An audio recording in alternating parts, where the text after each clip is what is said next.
Hello, today's video is going to be a little bit of a combination of books that I have purchased from well, I'm going to call it charity shops, but I got the majority of these from hospital in Allset when I went there with my granddad.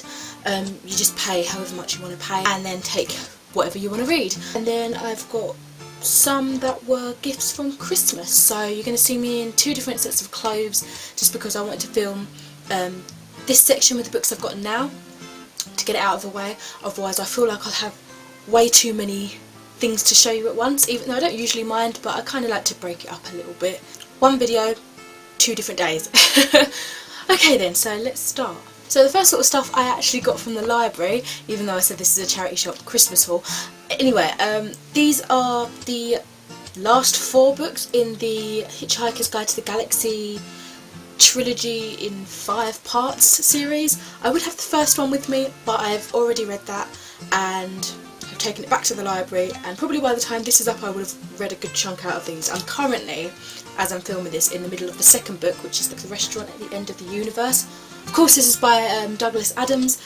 I have seen the film of The Hitchhiker's Guide to the Galaxy and I loved it, and then I saw a spotlight section with the first book and the other book I'm going to show you in a minute, and I thought, oh, I'm going to read them, I am going to read them, and so far I'm loving it. The second book in the trilogy of the 5 is not as addicting as I found the first book to be. I think it's just because I started this whilst I was in the hospital and I was agitated and irritated from waiting for so long that I just couldn't absorb all the goodness that this has to offer, even though I know it's an amazing series that so many people love. But I'm sure I'll get right back on track and enjoy the rest of this as I go on. So yep, those are the first set of books I've got to show you, and I am loving them so far.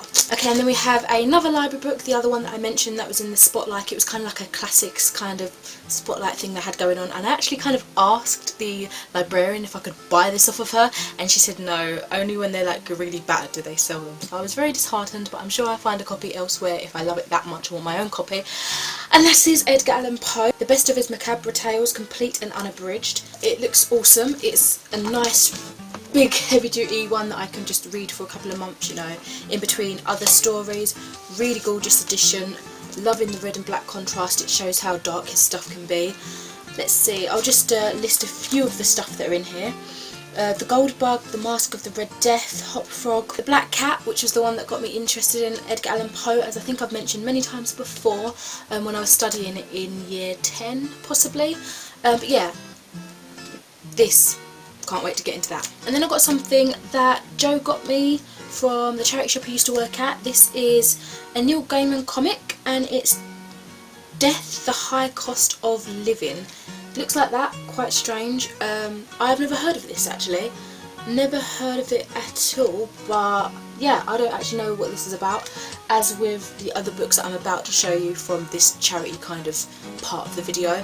Yeah, I have no idea what it's about. I didn't even think it was a comic looking at it, but there are illustrations, there's some wordy bits in the front and then some illustrations throughout, so that'll be interesting. I feel like I'm gonna know this character. Yeah, it is Death. Okay, yeah, I get it now. Death as in the character. I don't know if she's a part of the Sandman series, but I remember reading a book adapted and the idea taken from the Neil Gaiman's Death, and that was Death at Death's Door. I can't remember who it's by, but yeah, I think apparently it's an original character to Neil Gaiman or something. But yeah, that'll be interesting now that I know who it's about, I think.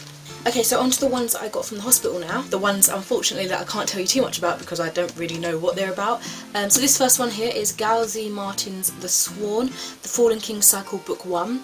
I was going to get another one, or I was going to get quite a few, but a lot of them were just random ones in a series that I probably wasn't going to get around to starting. This looks interesting. It looks like it's going to be maybe Arthurian in its time, or medieval at least. I wonder where it's going to pull its inspiration from. It looks quite interesting. Again, don't know what it's about, and I can't bother to read the blurb to you because it's going to be long. I have another kind of medieval Viking looking thing now, and this is Conquest 1066, The Year of the Destiny by Stuart Binns, or Bynes. Shorter one, but it looks very compact. The words, well, the font is bigger than I would expect now. I was expecting really tiny font, but yeah, it looks manageable. I could probably read that in a couple of sittings. It's a very historical fantasy, kind of historical fiction, which is what I've been wanting to get more into of late after watching a lot of videos from Reagan from Peru's project. Yeah, she kind of inspires me to try that field out because I don't really reading that genre. But yeah, the next one I have is The First Elizabeth by Carolee Erickson. I'm thinking it's just telling the story of Elizabeth. I don't know if it's going to be heavily based on a fact or if it's going to be like a fictionalised version of it, but it looks interesting. Here I have Big Elephants Are Useful, and Joe told me that he's heard that somewhere before, especially after I explained what this book is about.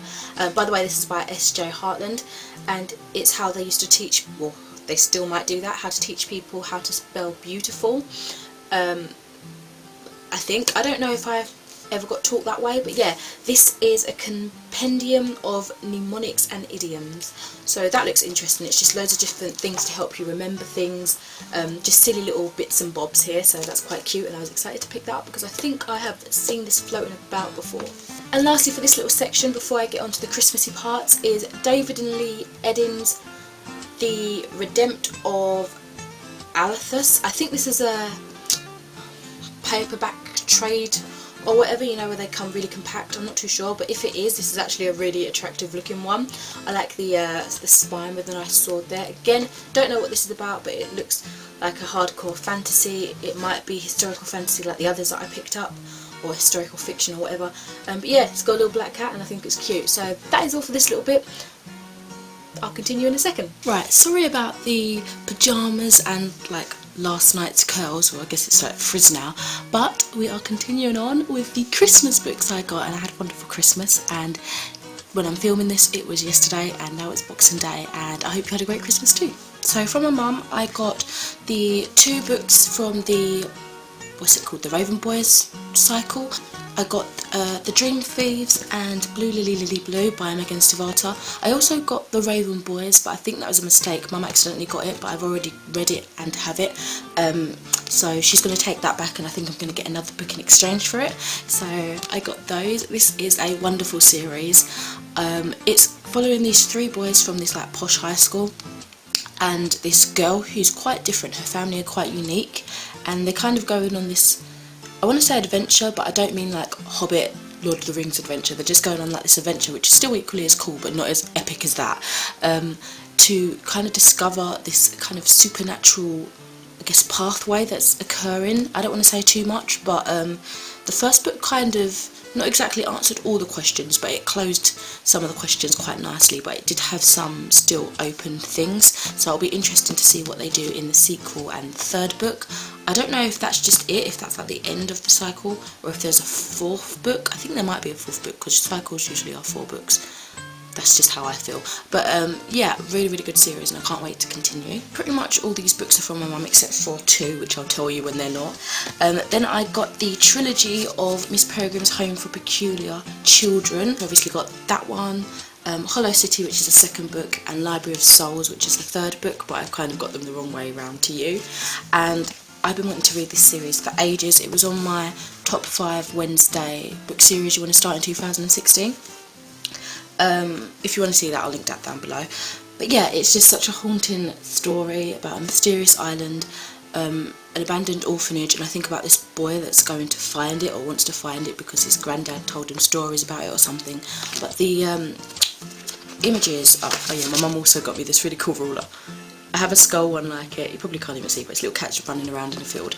But yeah, the images in here, like the photography, is so creepy and just awesome, and I've been wanting to read this series for a while, but I've been slowly easing myself more into this scary kind of horror-y sort of thing, so that's why I haven't got to it straight away, but everyone seems to love it, so I can't wait to start that. In case you didn't know, the Miss Peregrine books are by Ransom Riggs. You all know that, I just didn't say. As well as a DVD that you'll see in my main haul, I got 2 books from Joe.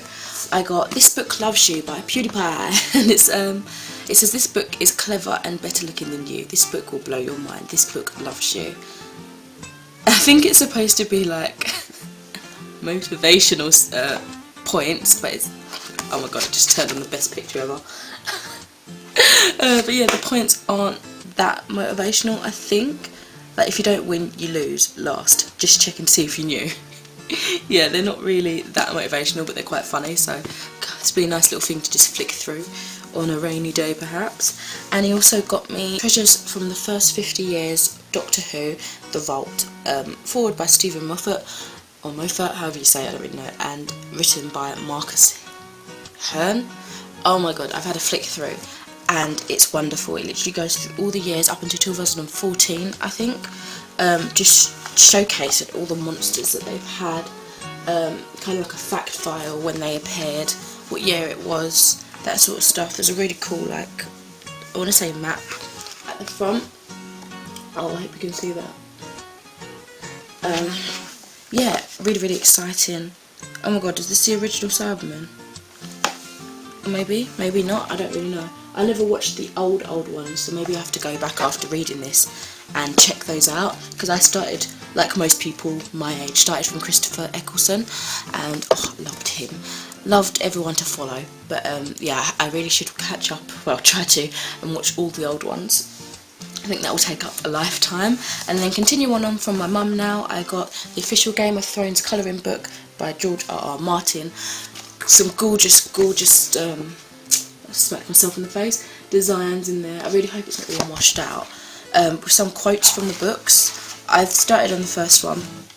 I'll read you the quote first. Every noble house had its words, family mottos, touchstones, prayers of sorts. They boasted of honour and glory, promised loyalty and truth, swore faith and courage, all but the Starks. Winter is coming, said the Stark words, a Game of Thrones. And accompanied with that is their, like, I want to call it emblage, but I don't think that's the right word, but it's their, like, logo sort of thing. I'm not doing it exactly as it would be, I'm just colouring in however I feel like colouring in. But yeah, really, really enjoying that. I'm just using some fine tip pens. I'm using these kind of pens. I think I got them from WH Smith. Very, very fine tip. So I will admit, as you've seen, it does come out a bit streaky, but it's nice for getting in the corners and everything. And then lastly, I also got this from one of my cousins. I of course got the J.K. Rowling Harry Potter and the Philosopher's Stone, illustrated by Jim Kay, published by Bloomsbury. I couldn't let this pass. Okay, so I tried Harry Potter when I was a kid, but I just never continued. I tried like the first book and I only got a couple of pages in. I'll do a video explaining all that. I've been meaning to do it for a while, so I feel like I can't read this until I do that video. But I could not pass on this, I really couldn't. It's absolutely stunning, like 4-page spreads of artwork alongside the complete story. It's beautiful. I think this would be a fun way to get me into reading it, because I know this is a series that is in everybody's hearts and I'm just a little bit sad that I didn't grow up with it, but it's never too late to start. So that should be all. So thank you very much for watching. I hope you had an awesome Christmas and I hope you enjoyed this book haul. So bye, take care.